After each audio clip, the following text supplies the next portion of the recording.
Today's guest is a professional wrestler and a country singer. She's a mom, businesswoman, and spiritual being. Ladies and gentlemen, my girl, Mickie James. So, how are you doing? I'm good. How are you? Good. You've been a busy lady. Yes, very busy. Very busy. So how do you balance everything? Well, I don't know. I feel like that's a question for everybody these days is how do you balance it all? You know, there's so much going on. And I think even, especially in the last 2 years, because you've had to like reset and trying to find a new way to do things. So, I'm fortunate enough. I mean, obviously my family, my husband, and the circle, and Donovan's in school now. So that helps. I know it's crazy. He's first grade this year. So that's so exciting. Yeah. So I will just have you a little background. Yeah. Because Nick is in Poland at the moment. And we were just painting stalls earlier today. And so we've made so now, because he came down to help me clean the stalls today and do all the stuff, I've promised him I would take him with the tractor because we have to take a tractor around with the trailer. Okay. Yeah, it's a whole thing. Oh, Jesus. And how many horses do you have? I have 2, and I've had them forever. My grandmother had a farm when I was growing up, and I showed it. I competed with horses all my life, and so these are the last 2 from her farm when she was breeding and doing the whole thing. I know. And I so wish that I had bred, because I have the last mare, my mare's daughter, her last daughter.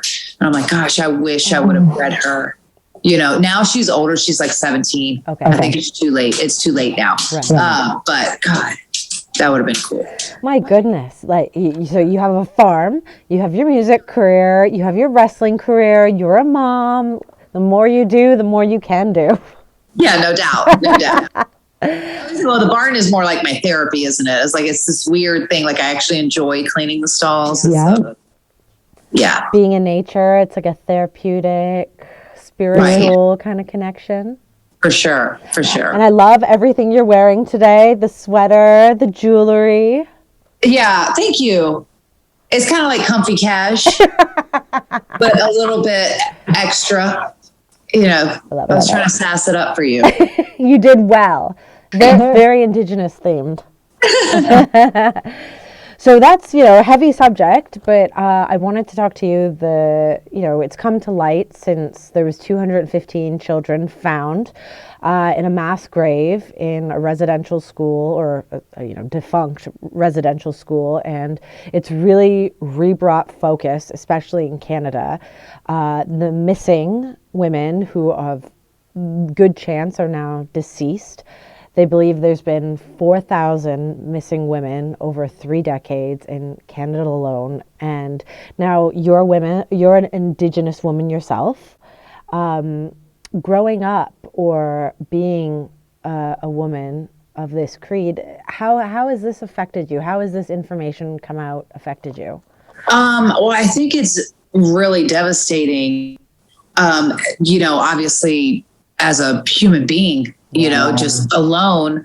But the fact that it's gone undetected and kind of, there's so many women. And I think because a lot of them come from the reservations and the reservations are considered of lower income. And there's other issues going on that they just go unreported or, because there's a lot too of like just tribal law. And, so by the time the women have been reported, it's far too late. And I think if we look at human trafficking and all of these things, these women are getting taken from everywhere, and I think that it's really great in a way that there's more light being shed on this and there's more awareness being kind of put out about this so we can keep our eyes out. But the fact that it's so many women to get there is really sad. Yeah. And it's been over so long, like 30 years that they know of. And our current prime minister, for all his faults, he has said, this ends now. We end the generational trauma now. And They have taken $2.2 billion from the government towards a task force, education. But is it enough? Is it, I mean, well, at least it's a start, that's just it. It's a start. And kudos, I think, to him for stepping up to do that. And, even in the US, for us, there's a lot of tribes that still aren't, including my tribe, is still not federally even recognized, so they're so behind on a lot with the Native American population. And I think that it's in the fabric of just all of North America alone, across the lands. Like, it's such a huge part of the history and the culture, and it's kind of gotten forgotten or become because it's such a minority that it's almost like it's an unheard voice. And that's the saddest part, and so, yeah. So in the U.S., what does it take for a tribe to be recognized? What is the difference? Well, I think that there's different, recognizations. And when I say that, it's more about, because it's about the whether it's the funding or to be recognized from the, within the country rather than state to state. So there's the state recognition. Obviously, our tribe is state recognized. Ours is one of the oldest reservations in the country. Wow. I think it was established in like the 1600s, and the Queen of England had donated the crown to like one of the princesses at the time. And it's in the Smithsonian now. It's this beautiful pearl crown. And then obviously our tribe has some in the Native American History Museum in DC. Yeah. There's a whole thing about our tribe in there as well. But you think about that, and there it is documented in the museums and all of these things, but still not, nationally recognized is weird to me. Absolutely. It's just insane. And, but there's so much more other things, like you say, that are going on in between the pipeline situation and, the land kind of invasion part of it to now, to these women everywhere across, Canada, across the States, across South America too. It's just like they're just coming up missing and going into these farms and who knows what's happening to them. And that's just the saddest part. And I think that's what I do a lot of work with and a big advocate for OUR Rescue. Okay. Operation Underground. If you've heard of them, but they do fight a lot of like human trafficking and stuff like that all over. And it's just amazing to hear about all these, how many. And I think you see it in movies, and that's what we think is like, we see it in movies, but we don't really take into the account that this is really, really happening, and it's happening in our backyards. Yes. Everywhere. I played for a hockey tournament, an all-women's hockey tournament 2 years ago, pre-COVID, and all the funding went towards human trafficking just in the greater Toronto area. And the biggest thing I took away from it is exactly what you said.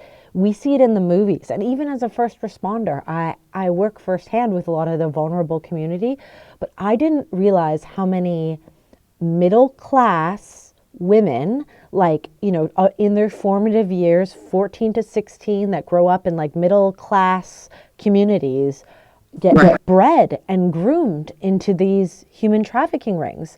It's not necessarily lower socioeconomic class women. It is literally, as you said, in our backyard. It is, someone's daughter who is of, white, like I said, middle class. It's unbelievable how widespread it is. Yeah, same. Yeah.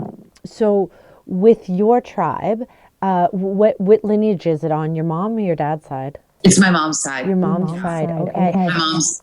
And did anyone in your family actually grow up on a reservation, or? My grandmother grew up so most of her life until she moved to Philly, I think a while, and then she moved back to the reservation. But my grandmother grew up on the reservation for her first, 13, 14 years of her life. And then my mom grew up for a small span of her life on the reservation as well. And we always go back and for the powwows or the August meetings, family, Oh, wow. Yeah. So you're still interactive. Well, I try to be, obviously I've been on the road, so it's hit and miss. And whenever I was home and it was the weekend, and I was home that weekend and they were having one, I would always try to go because I think and I've taken Donovan to several of them because I think it's important that he knows, especially because our background, Nick is British, obviously British. And I'm Native American, so it's quite a, but yeah, so I think it's important, that he knows the history and the culture and we have to kind of keep that alive because there's so many of the arts of the Native American culture that are kind of falling out, from the pottery making to the stone breaking to, the medicinal kind of arts of it all. And, so I think it's important that we keep all that. I think it's so important, especially with this generation that lives on their phone. Yeah. Now, obviously, Indigenous, Native is so spiritual. They have so many of their own practices. That's a big focus of season 3 of my podcast, is focusing on spiritual awakening and spiritual journeys. Is there would you consider yourself spiritual? I thought you were going to say woken. I'm like, I don't know. Trying to get there, but, but I do consider myself very spiritual. And I grew up of Christian faith, because my dad was very religious. I mean, he was probably more the religious as far as the Bible and the scriptures and stuff like that than my mom. And I think because my mom has such Native American influence, plus, the Christianity had been integrated into the churches and everything there on the reservation by now, but there's still a lot to the old practices and stuff. But I think that in my own journey, I've found this balance between them both of because I find that there's a bit of truth in all of these. Yeah. So I don't like to alienate anyone because I'm well, there's a bit of truth in all of this. Yeah. But I think I consider myself a very spiritual person, and I meditate and I pray every day, and I, focus and try to do all the things, and I'm constantly working on, my best me. And how to do these, how to bring them the right way, if that makes sense. Absolutely, it is. I think that's the biggest part about spirituality. It used to be scoffed at as this new age thing for, yoga moms, but that's especially, it has such a long, rich history, and it is about you being the best you. It's not abiding by anything. I don't know. Yeah. Well, and even then I think when, go back to, for me, the Indigenous roots, and you think this was a thing of, those cultures all across the globe didn't have, before Christianity or whatever, was organized religion, I should say, was introduced to these tribes and to these things, there was still the same basis. So there is that inner truth of there is a higher being, obviously, and that within gratitude and praying, and there's obviously naturally ways to heal and do all of these things, and that, I don't know, it's sometimes getting back to the simpler truths of it all, and absolutely. Obviously, thank God for modern medicine. Oh, 100%. My epidural, I appreciated it.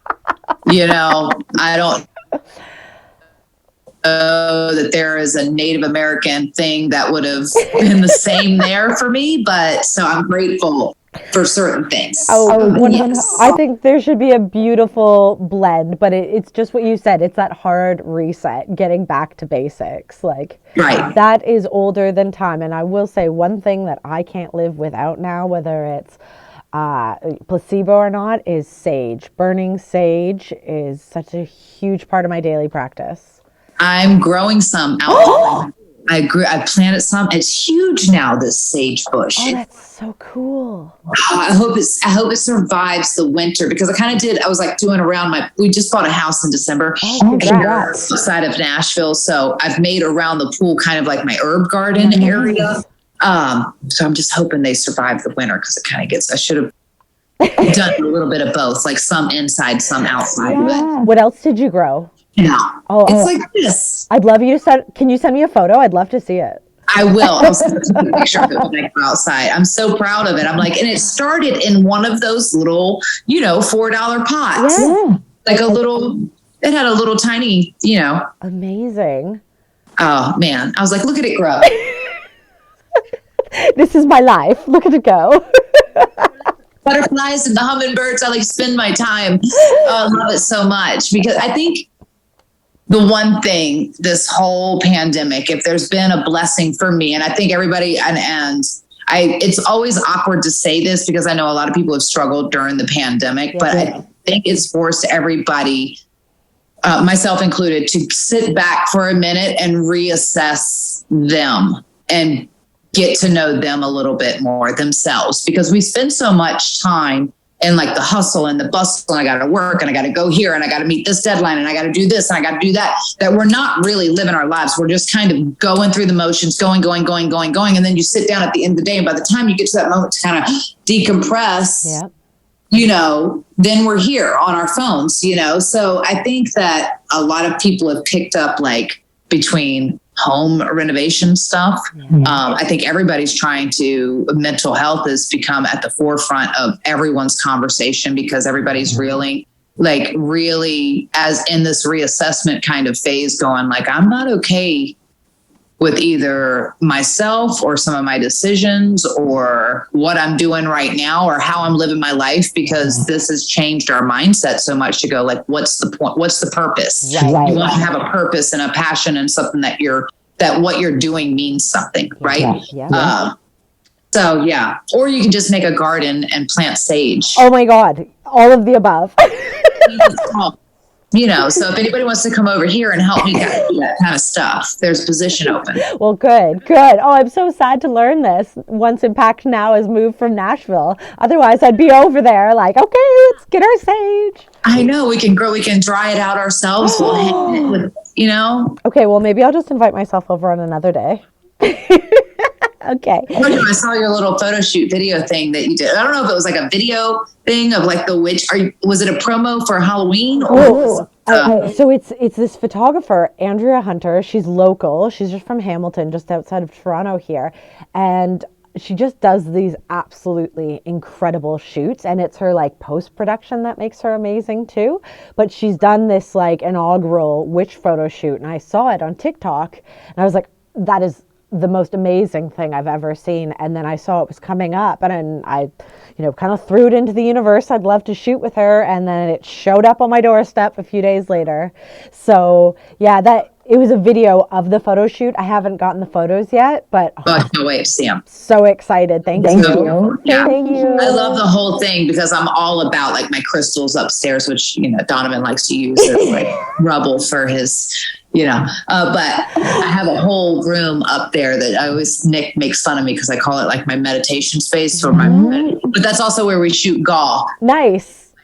All my my cards, my affirmation stuff, my journals, all the things, crystals, and sage, all the things. I can't believe how many of my sister wrestlers are actually these like baby spiritualist witches. It's so exciting.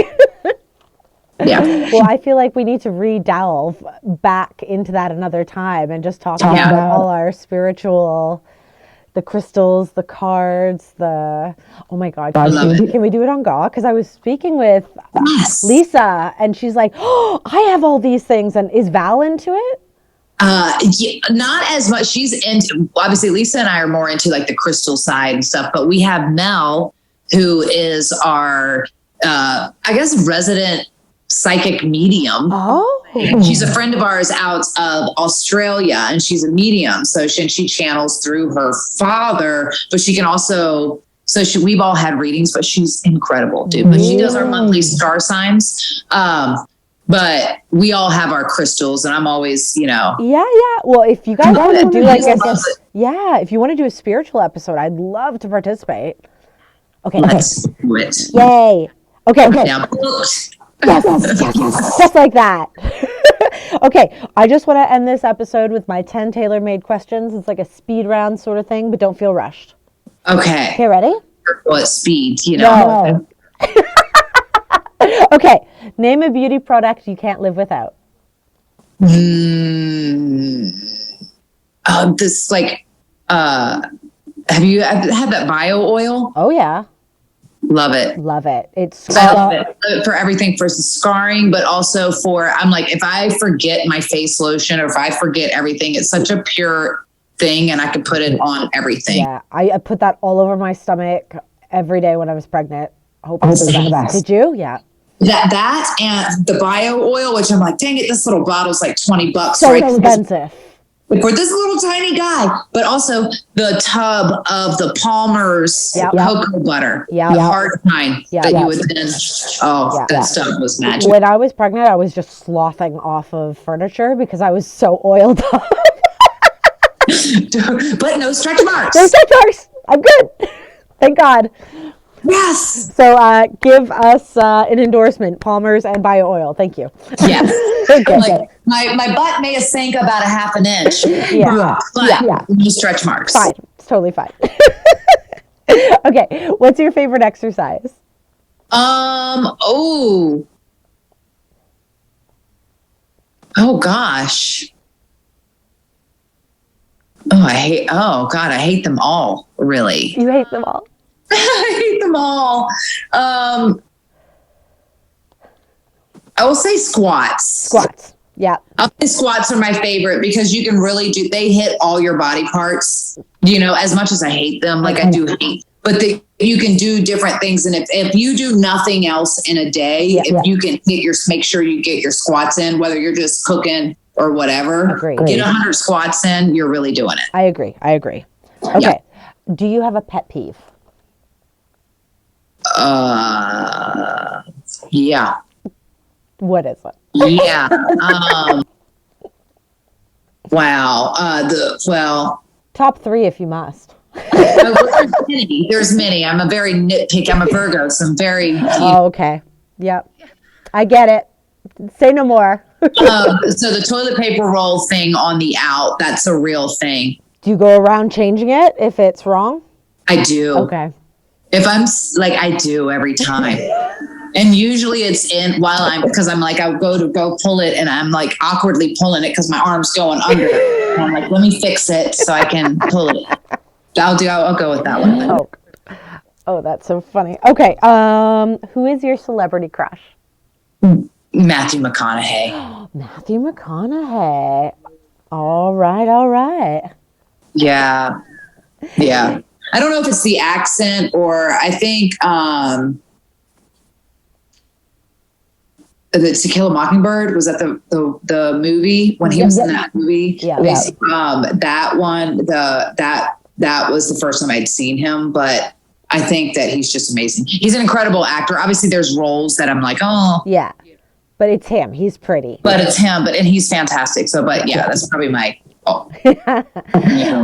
crush. Yeah. Favorite band or artist? Of all time? Yeah. Or just right now? You tell me. Gosh, I'm such a music, like I love all kinds of music, but probably I would say my favorite artist of all time might be Prince, I think. Prince, good one. Yeah, I think because it's very, I always think of Prince and then I always think of my mom for one, because it was very much that was her vein. Yeah. But it wasn't until after I appreciate Prince so much more after the fact, after I learned so much more about how he was self-taught and all these other songs that he wrote and all these other things that he did and just kind of played everything. It's just like, he was so unique, you know, like he was just very, very different. So. And I always think it's so incredible when a musician is self-taught and learns from ear and from feeling versus like obviously learning theoretical, classically trained music is one thing, but oh my God, to just be able to feel it, like what a gift. Yeah, totally. Okay. Prodigy, that's it. Yeah, also a band, but probably not. Yeah. But have some cool songs. Also like the Prodigy, yes. Do you have a secret vice, like drinking a glass of wine in the shower? Oh, no, not in the shower. I do drink glasses of wine. Lots of wine.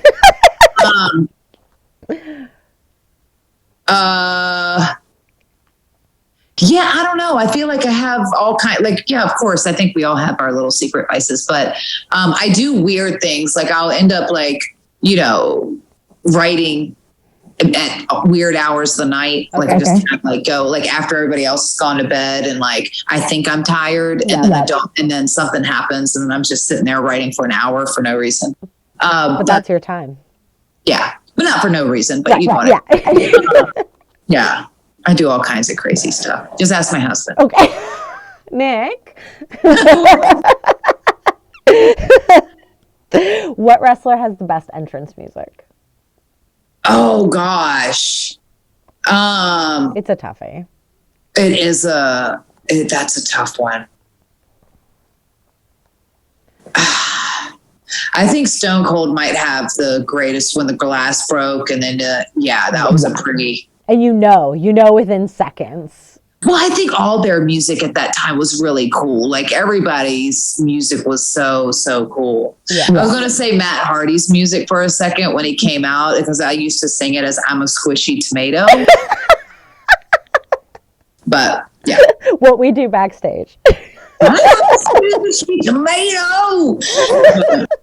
Okay, now I can't unhear it. That's it. Ruined for me. Thank you. What is your drink of choice? What time of day? Totally your choice. Like if you were trapped on a desert island. And I could only drink this for the rest of my life. Yes. Don't worry about hydration and that bullshit. Like just lemonade. Lemonade. I was going to go with sweet tea, but I'm like, Lemonade. Good choice. Yeah. What was your most embarrassing moment in the ring? And I've had it all. Menstrual blood, nipples. No, it was, when you think about, there was obviously, I feel like the Gail Kim match is I still kind of cringe over that whole, I don't know. It was such a hot mess. There's another moment that happened, but it wasn't on television. Okay. I was champion at the time. And God, where were we? We were in England at this venue. It was in a weird, I can't even think of the name of it. It was a weird town. Yeah. But at any rate, their arena, it was here, and it was all concrete, and it was kind of went up in a circle in a dome like this. Okay. What is this silly town? It was fine. The town was great. Okay. Can't remember the name. The concrete dropped, the ramp, it dropped down like this. Okay. Well, I don't know what happened, but as I do my entrance, and I'm champion at the time, so I skip on out there and I go to hit my pose. Yep. And it's at the end where the ramp goes, and I trip and I take a face bump. Oh. The championship. And kind of do a bit of a roll down for a second. And then I pop up I'm good. Oh my God. Throw it over the shoulder and keep on skipping. But I was thank God that was not on television. Oh. No, that would have been a gift for life. That would have been a gift for life. Yeah. Did anyone see it backstage? Was anyone watching? Oh, well, obviously my opponent was watching. He was out in the ring, and the referee and whoever was the agents and stuff. Because usually on tour, it was always a curtain sellout, because there was certain people like Booker T does the best backstage monitor commentary. Okay. If you've never been around the the monitor when he's doing commentary for people. Yeah. It's amazing. It's one of the greatest things you'll ever hear. So usually I felt like it was a monitor sellout, at least a monitor sellout from the people that mattered, but hopefully I was always I got called out a little bit, but nobody made a big fuss about it, but more because, the arena shots for the live events are more just the hard cam onto the ring. So you're only seeing the ones. Oh God, it's so good. I gotta say though, talking about Booker T, and so he has his, monitor commentary, but I just like being around Booker for his life commentary. Infectious. Him and Charms were some of the greatest people ever, but His energy and his sense of humor is just... I just like being around him. Like, I don't even want to talk. I just want to kind of be close to him and listen. He's probably one of my favorite people on the planet. He's just, oh my God. Same. He's good. Good energy. Yeah, good energy. Okay, last one, and then I will free you. Finish this lyric. You don't have to be beautiful to rule my world. Yeah! Like, need experience. Yes. God. Don't have to be rich to be my girl. You don't have to be smooth. I don't know. To rule my world. Don't need particular time. I'm compatible with. I just want your extra time and your. Yay! I think I had to go up there with it. You have to get up in your back of your throat and the nose. Yeah. I'll take your word for it because I just summon the dogs of the neighborhood. Please don't play that for people. Oh, thank you so much. This was so fun. This was great. I really appreciate you.